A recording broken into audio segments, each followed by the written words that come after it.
You know, I never thought these words would come flying out of my mouth, but the Sparks have made a blockbuster trade. Jared Vanderbilt's debut gives the Lakers a nice problem to have, and a former Astros executive takes a very weak stab at insulting the Dodgers offseason. Good morning. I'm James. This is your daily dose of sports and snark for the greatest sports city in the world, Los Angeles. This is the faithful Angelenos morning report. It's January 27th, 2025. By the time you see this clip, I'm going to be on a plane heading north for work, which is absolutely terrible. But what is not terrible is the glory of Los Angeles sports. And if you like being in the know about LA, clickety-clack the like button. Clickety-clack the subscribe button. There's a notification bell. Hit that. It'll let you know when we drop new content. Sharing is caring. Let people know we exist. So by all means, comment. Now, before we go through the news and notes, little look at the scoreboard. There were no games involving LA teams yesterday, but today, pretty decent schedule. Lakers at Charlotte at 4 o'clock. The Lakers have won 3 straight and are a season best 7 games over 500. The Clippers are at Phoenix at 6:30. The Kings are at Detroit at 4. The Kings get to meet up with their former coach, Todd McClellan. And UCLA is at USC at 7 o'clock. Give me some of this. So many storylines. UCLA, they staggered for a couple of weeks while USC seemed to start to figure out their offense under new coach Eric Musselman. Meanwhile, Kobe Johnson returns to Galen Center, but wearing Bruins colors. Yeah. I'm a watch. I'm a most definitely watch. But let's get to the news. If there has ever been such a thing as a blockbuster deal to be made in a league like the WNBA, which basically very few people knew existed until about, say, 5 seconds ago, the Sparks just took part in one. All-star guard Kelsey Plum is headed to Los Angeles, according to ESPN, after winning multiple titles with Las Vegas. Now, for the Sparks, who haven't made the WNBA playoffs since 2020, this helps on multiple fronts.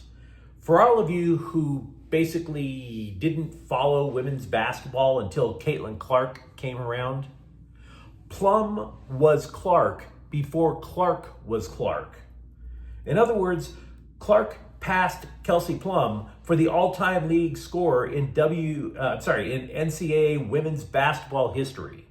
Now, in exchange for Plum, the Sparks sent the number 2 overall pick in the upcoming WNBA draft, plus a forward who basically never played, Lee Uero, to Seattle, which was the 3rd team in the trade. The Sparks, honestly, they didn't have much use for the number 2 overall pick. They didn't. They had the worst record in the league. Had there not been a WNBA draft lottery, they would have had the number 1 overall pick, and they would have obviously gone after UConn guard Paige Bueckers, clearly the best player who will be available. And the Sparks absolutely needed a guard. They spent multiple picks, high picks last year, trying to bolster their front line. But after Bueckers, the next half dozen best options are all forwards and centers. Again, the Sparks took care of that last season, theoretically, when they drafted Cameron Brink and Rickea Jackson. Why get another forward when guard was such a glaring need? Now the Sparks will get a draft pick back in the deal. They're going to basically drop back from 2nd to 9th in the 2025 draft. Las Vegas will also get the number 13th overall pick from LA. There's all kinds of picks. There's all kinds of players going back and forth. We're just going to stick to how it impacts the Sparks, because otherwise we get lost in the weeds. Overall, this provides the Sparks with a shot in the arm that they have desperately needed since before COVID. Now, they could still use a point guard, but at least Jackson and Plum will give them a nice inside-out game. You may have noticed that I haven't said that much about Brink, who was actually drafted higher than Jackson. Brink was the number 2 overall pick last year. Why? Well, there is a legit question as to how much Brink wants to play. It is true that she missed the overwhelming majority of her rookie year due to blasting out her knee. But instead of getting a whole bunch of photos of her working out, of her getting her health back, of her working on her shots, working on defense, we've just been getting clout chasing social media thirst trap pics. Make no mistake, this trade puts the Sparks, who were once considered the glamour franchise of the WNBA, in win now mode. This may not be a championship level roster, but the idea that this team is going to miss the playoffs, that's not unlikely to happen. So in other words, Ms. Brink, it's on you. Enough of the photos of your midriff, enough of the photos of your legs. Can you shoot the basketball? If you are actually working on developing your game, the Sparks are a threat. If you're just looking for social media likes, the Sparks are out in the first round at best. Not that I'm omnipotent, but The Athletic wrote something that I've been telling you guys for weeks.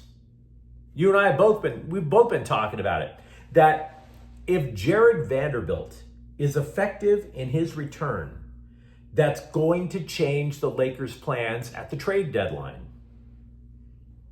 And now the rest of the press is catching up on it, which is hilarious because they should have known. Vanderbilt is the only guy not named Anthony Davis who plays high caliber defense and can eat up a lot of minutes.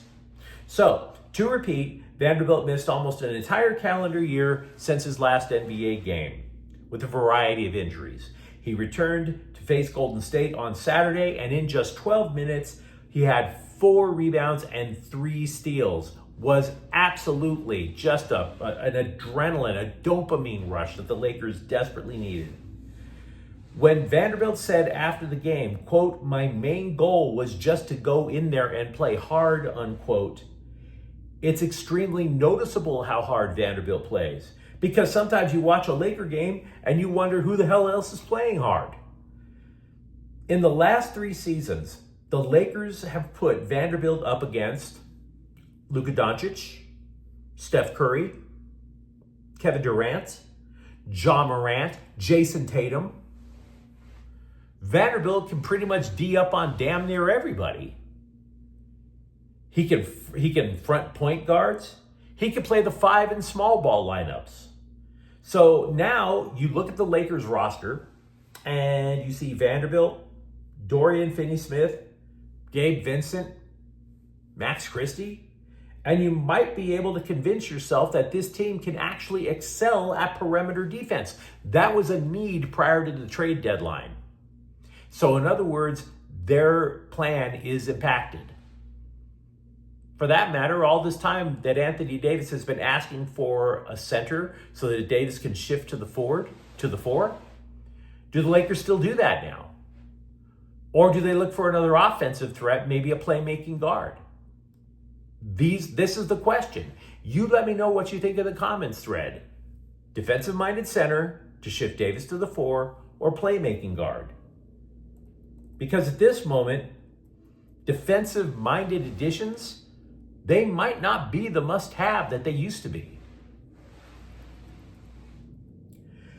A former Houston Astros executive went to Twitter to clown the Dodgers for all the money that was spent this offseason. Quote, "Didn't cost us $1.032 billion to put it together either," unquote. Haha. To which I went to the Home Depot website, took a screenshot of a $35 trash can, sent it to him on Twitter, and then agreed. You're right. $35 is significantly cheaper than $1 billion. You win, sir. Well done with the intellectual comments. And by the way, if you're thinking about how much of an intellectual this guy is, Ocampo left the Astros so that he could become a college professor at Rice. If you were wondering, he doesn't teach ethics. Michael Kopech is suspected to miss time at the start of the season due to right forearm inflammation, which, by the way, is a little worrying because every time I hear about an inflamed forearm, that makes me wonder if a ligament is gone, because if it is, Now you're talking Tommy John surgery. Now, having said that, general manager Brandon Gomes, once again, is, just basically whistling in the wind. Says Kopech is throwing and he's playing catch, and that, quote, "I don't think there's anything of concern at this point," unquote. To which I say, we have heard that before. We have heard that before. No structural damage has been identified. We have heard that before as well. Now, the Dodgers are expected to take a very cautious approach with the guy early this season. But, again, we've heard it before. And then a couple of weeks later, pitchers with right forearm inflammation wind up being out for a year and a half. Speaking of pitchers we won't be seeing anymore, former major leaguer Tyler Sear retired from baseball. He mentioned the Dodgers, but did not blame them in the process. He was trying to get back to the major leagues back in 2023, blasted out his right shoulder, and it never recovered. Now, bloggers are claiming that this is throwing shade at the Dodgers. I didn't even know throwing shade was still a thing, but yeah, even with a blasted out shoulder, shade is just light enough for you to still throw. Now, Sears said that the injury happened while he was in the Dodgers minor league system. But reading the quote, he did not blame the Dodgers. You see, if you recall Walker Buehler's statements, because Walker Buehler has had multiple Tommy John surgeries, Buehler said that going in that you are taking a risk of putting so much strain on your arm that you're going to damage it, enough to need major surgery. But you take that risk in order to get paid. And that is something that Buehler knew ahead of time, so you had to think that Sear knew it as well. The six-time MLS Cup champion Galaxy have acquired midfielder Elijah Winder from USL side Louisville City. He will join the Galaxy through 2027. There's a club option for another year, 2028 obviously. The Galaxy paid Louisville the largest transfer sum in MLS history for the 21-year-old, or I should say MLS to USL. They paid the USL team $400,000. Now, Winder made his USL debut at age 16. We have discussed at length the holes that LAFC had to plug in its midfield. We haven't spent as much time talking about the holes that the Galaxy have needed to plug. The Galaxy created most of their gaps on their roster. Ricky Puig, injured prior to the MLS Cup final. But after MLS Cup final, the Galaxy sent away Gaston Brugman and Mark Delgado in order to try and acquire some salary cap room. And of course, they used a little of that to bring in the new guy. Winder told the LA Daily News that he prefers to play a center midfield role as opposed to that of a defensive-minded midfielder. So there may be a little change in terms of strategy if this guy's going to wind up being a starter. USC basketball coach Mick Cronin is complaining about the scheduling, saying after one road trip that the team would maybe get home at 3 a.m. Quote, "When you sell your soul to television, that's just the way it is. And that's college sports. We have sold our soul to television. I'm sure at some point later in the year it'll go our way. We haven't found that yet, but I'm hoping," unquote. And I got to tell you, I do believe that it must suck to sell your soul to television, especially when everybody else is streaming. Cord cutting? Never heard of that, coach? Just saying. Talk about the waste of a perfectly good soul. I mean, selling your soul to something that nobody no longer uses. It's like being hungry and selling your soul for a can of Spam. Why would you do it? But I will say this, for the first time, Cronin is now at least finding different scapegoats aside from his own players. So that's an upgrade. Congratulations, coach. Because earlier this year, Cronin was blaming them, calling his players soft. And I said it then, and I say it now. You shouldn't have done it. But now he's looking over the landscape and he's realizing that he hasn't been able to hold practices, not full ones anyway, because the Bruins are constantly on the road. To which we should all say, duh.